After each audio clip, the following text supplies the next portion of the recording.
انا عاوز كل اخواتي الزملكاويه يجمعوا حالا، وقبل ما اتكلم في اي حاجه بعد اذنك يا برنس تنزل تعمل اللايك، بعد اذنك تعمل اللايك كده واعمل مشاركه وصلي على سيدنا محمد. سؤال بس كده وهكمل لك، يعني هسالك سؤال بعد كده هكمل. هل نادي الزمالك محتاج بن شرقي ولا بن شرقي محتاج نادي الزمالك؟ انا عاوزك تجاوب على السؤال ده عندك في التعليقات قبل ما اكمل لك بقى في الاخر. تمام؟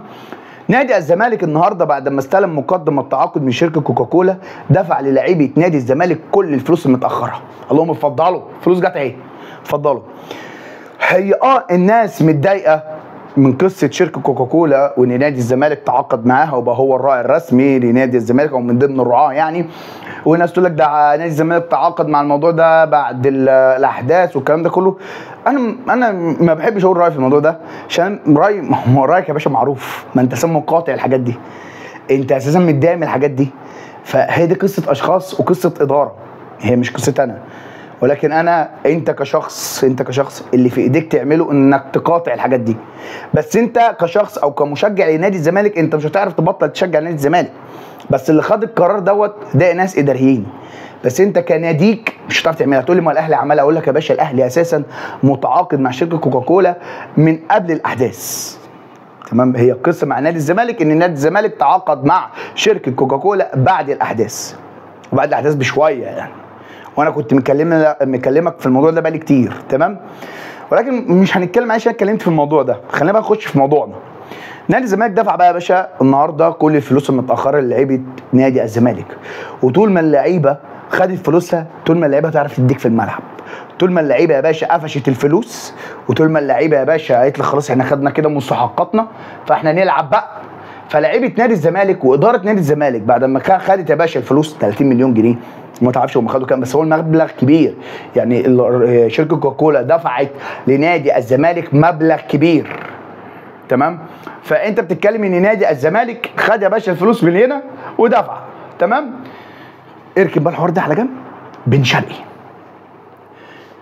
نصيحه من اخواتي الزملكاويه او من نصيحه من اخوك الاهلاوي لاخواتي الزملكاويه، بن شرقي ما يتسابش. بن شرقي لازم يجي الزمالك. بن شرقي لازم يجي الزمالك.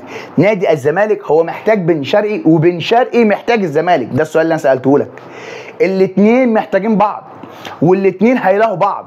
بن شرقي قبل ما يمشي من نادي الزمالك كان نجم النجوم، كان بيروح المنتخب المغربي.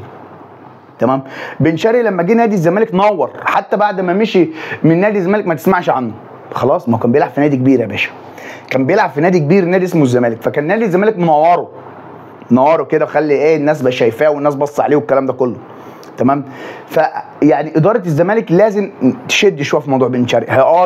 الفلوس بتاعته كبيره والمرتب بتاعه كبير جدا، بس تحاول توصل معاه لحاجه، تحاول توصل معاه لحل، لان نادي الزمالك محتاج بن شرقي وبن شرقي محتاج نادي الزمالك عشان يرجع يلمع تاني. وهو مفروض بن شرقي نفسه يكون عارف النقطه ديت. بن شرقي نفسه يكون عارف النقطه ديت، يكون عارف ان هو لازم يروح نادي الزمالك، ان هو دلوقتي خلاص يعني القيمه التسويقيه بتاعته بقت في النازل، لان دلوقتي ما فيش حد طالبك. انت ممكن تيجي تلعب يا باشا في نادي الزمالك تاني، هتنور تاني. ما هو نادي الزمالك هو اللي كان منورك يا بن شرقي. تمام؟ فده سؤالي، واللي انا عارفه واللي انا متاكد منه ان نادي الزمالك في مرحله متقدمه جدا جدا في موضوع بن شرقي. نادي الزمالك في مرحله متقدمه جدا في موضوع بن شرقي، خدها مني وما ترجعش ورايا. يعني بنسبه 70% بن شرقي بيقرب من نادي الزمالك، لان هو لغايه دلوقتي فري، وهو لغايه دلوقتي مش له عروض يا باشا.